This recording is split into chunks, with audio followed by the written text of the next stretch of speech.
With great hopes that students and alumni will come out in huge numbers to mark this great year in history, homecoming shouldn't be the only reason why people will assemble this month. This November marks another significant day in history, Election Day. Now, I know you're asking why all of these changes, but medical experts' main concern is that more frequent screenings actually yield more false positive results. That alone lets you know that more doesn't necessarily mean better. One of the featured women in this great exhibit is Dr. Mary McLeod Bethune. Here you can see her actual shoes bronzed for preservation. It's unique items and artifacts like this that continue to bring more and more people to this museum. It seems as if the residents in Wakulla County are very serious about this election. They've hit record numbers in the early voting process, which could play a big part in tonight's decision.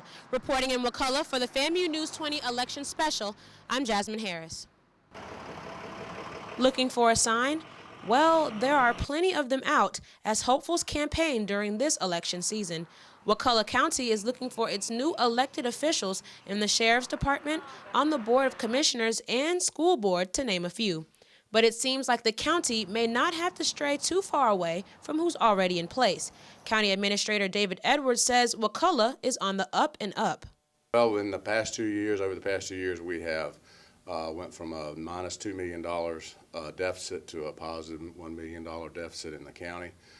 We've also we have the 5th lowest unemployment rate in the entire state of Florida. Also, all of our other leading economic indicators are beginning to trend upward.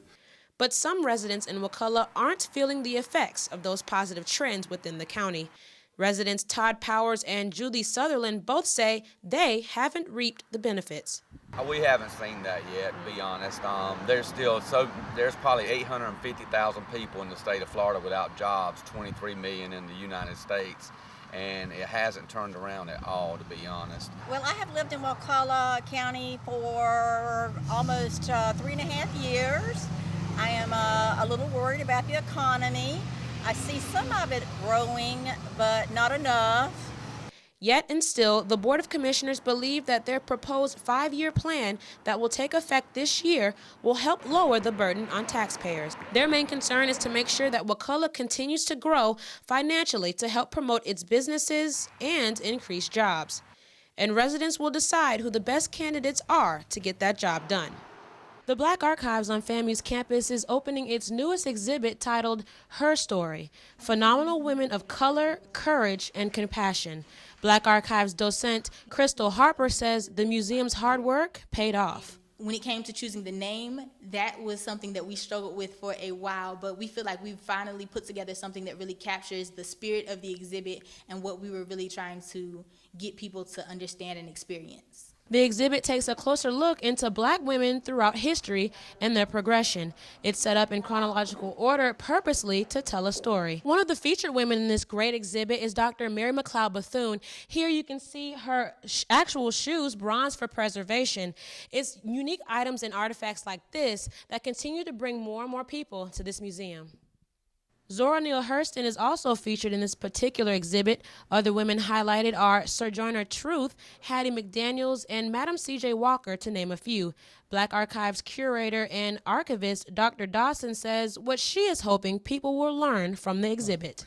And what we are hoping to offer to the public as an educational resource, as a learning tool, is this beautiful exhibition that chronicles the female experience of women and young girls of color, from Africa all the way to present times. For the longest, women have been taught to get annual mammograms and pap smears to maintain good health. But national guidelines have shifted and now urge less frequent screenings. Junior pre-physical therapy student Chantel Shippey stresses how she feels about the changes.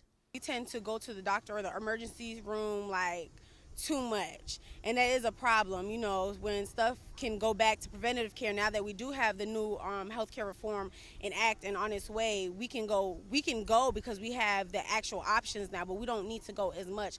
Back in 2009, the United States Preventive Task Force cited that mammography screenings be changed from annually to every 2 years. And earlier in March, the American Cancer Society recommended cervical cancer screenings with the pap smear no more than every 3 years. Now, I know you're asking why all of these changes, but medical experts' main concern is that more frequent screenings actually yield more false positive results. That alone lets you know that more doesn't necessarily mean better. The recommendation is not meant to alter women's freedom to access their medical practitioners. What experts are hoping is that this shift in cancer screenings will have a more positive effect on women's health care. Administrator of the Leon County Health Department, Homer Rice, stresses that these new guidelines are only used for prevention. First, you have to understand the reason behind the screenings. Why we do the screenings are to prevent injury and death. Okay? If you do screenings too often that are not necessary, you can invoke harm on the individual. There's psychological harm as well as physical harm.